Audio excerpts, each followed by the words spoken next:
is one of the most important floorball skills. The player controlling the ball, without being taken on by an opponent, does not need to focus on the ball and can assess the play situation. He provides his teammates time to find space and provide an option for playing. He determines the game tempo and can bring his teammates into play by passing them the ball. In play, the opponents can attack from many angles, narrowing the playing space.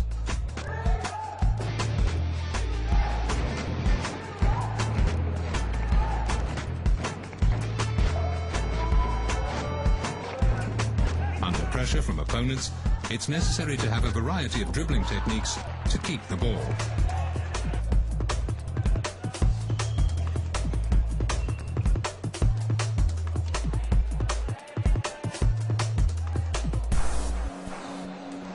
One-handed or two-handed ball carrying depends on the play situation. The one-handed grip is suitable to advance the ball in a fast break situation. The two-handed grip is used close to the body to protect the ball, carry the ball, pass or shoot.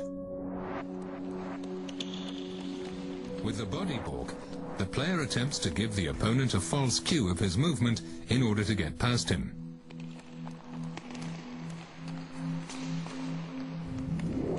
A quick, surprising change of direction brings about the desired effect. The stick is pointed to a certain direction to give the opponent a false cue in order to trick him into an inappropriate decision. Stick feints are possible on the forehand or backhand side.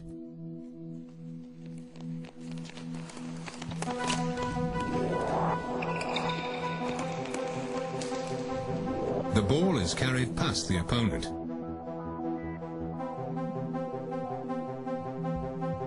One possibility is to pass the ball between the opponent's legs.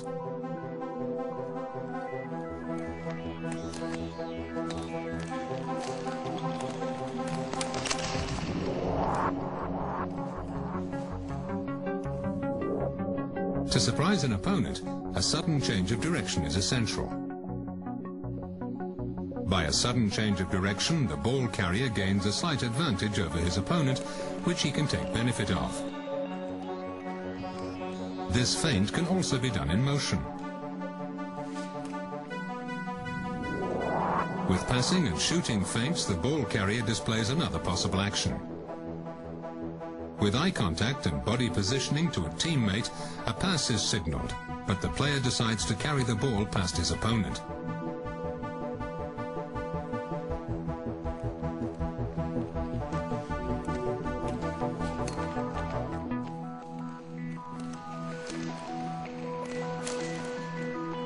With a backswing, a shot is feinted.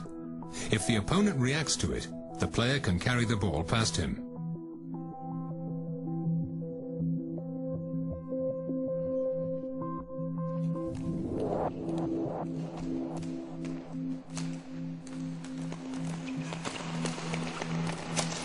Wrist shot, the ball is accelerated in contact with the blade.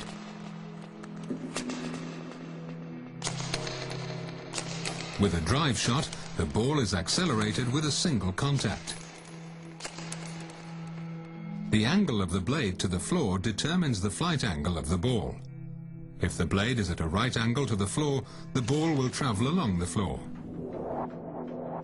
With an open blade, the ball will be lifted. The position of the stick blade is determined by one's distance to the ball and one's body position. If the center part of the body is placed over the back foot, the distance to the ball is greater. If the body's center of gravity is placed over the front foot, the blade is positioned at approximately a right angle. With a drag shot, the power is transferred forwards through the drag phase. The ball is released level with the front foot.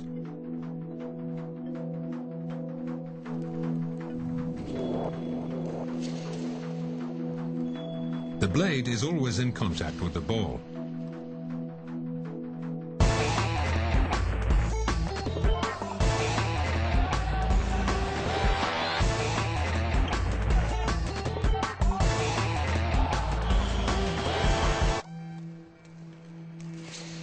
curved drag shot can also be done in one movement. With the curved drag shot, during the drag phase, the ball is screened from the opponent.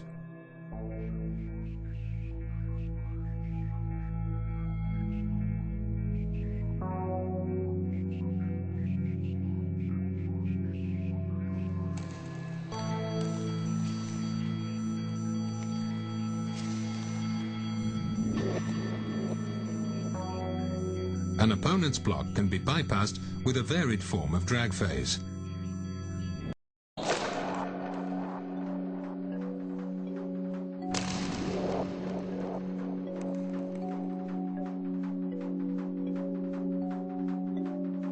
The blade touches the ground just before ball contact. The ball is contacted behind the front foot. Slap shots tend to be very hard. They're used primarily to score from a distance. It requires lots of space and time.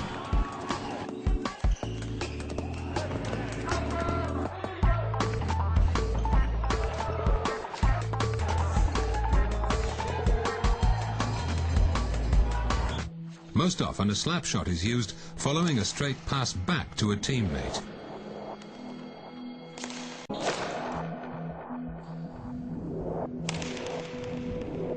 Backhand shot can be driven or dragged. The grip used is closed.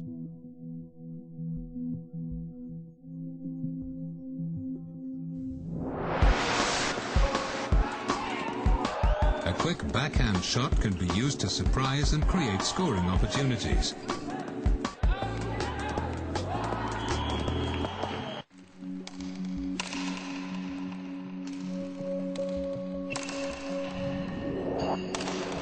When a player has his back to the goal, the blade contacts the ball from above.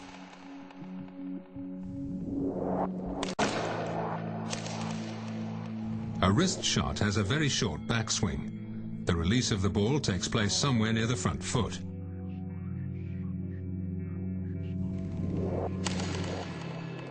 A wrist shot is very precise and requires little space.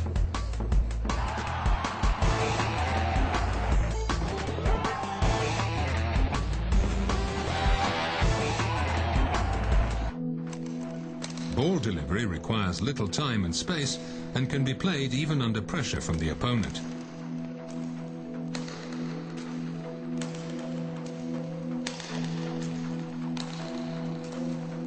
To surprise an opponent, a sudden change of direction is essential. By a sudden change of direction, the ball carrier gains a slight advantage over his opponent, which he can take benefit of. This feint can also be done in motion.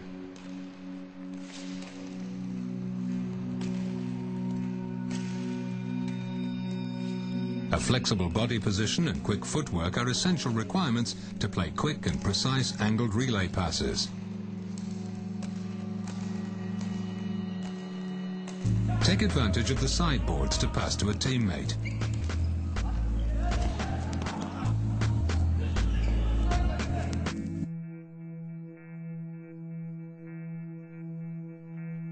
The ball comes off the board at about the same angle as it's passed against it.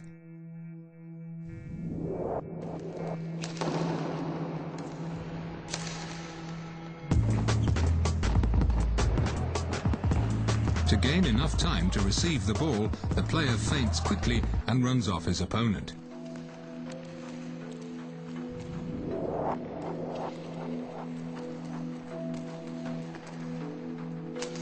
A teammate who's in the defended zone and in a player's shade, the pass shadow, should not receive the ball and should not be brought into play.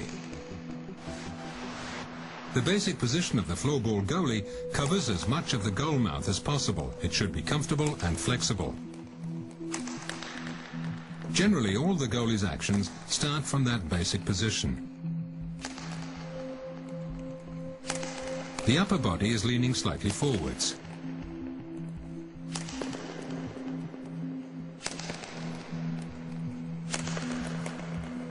The goalie is generally not on his feet in order to be able to use his legs to block the ball.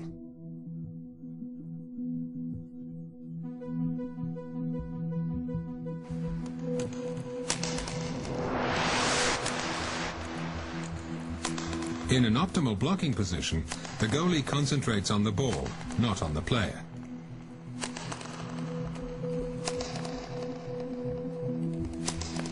Even when the ball goes behind the goal, the goalkeeper maintains his frontal position so that he can react quickly to any shot from the slot.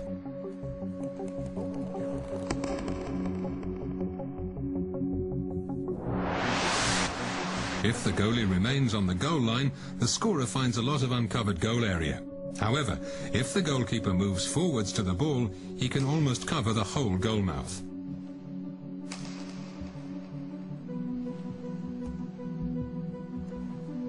First, the goalie gets in line with the ball, and then he moves forwards, reducing the scoring angle.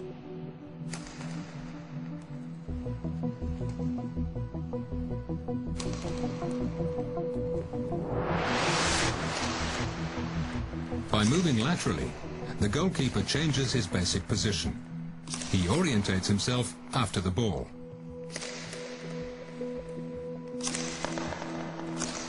Moving without using the hands enables the goalie to maintain the optimal defensive position in all situations. The player sees some open space above the shoulders of the goalie. Seen from the ball perspective, the open space is seen under the goalie's arms. Different distances require different types of shot.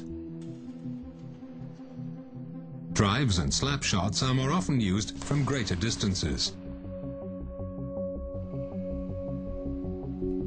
Various drag shots are used from middle distances. Shots that require little time and space are used closer to the goal.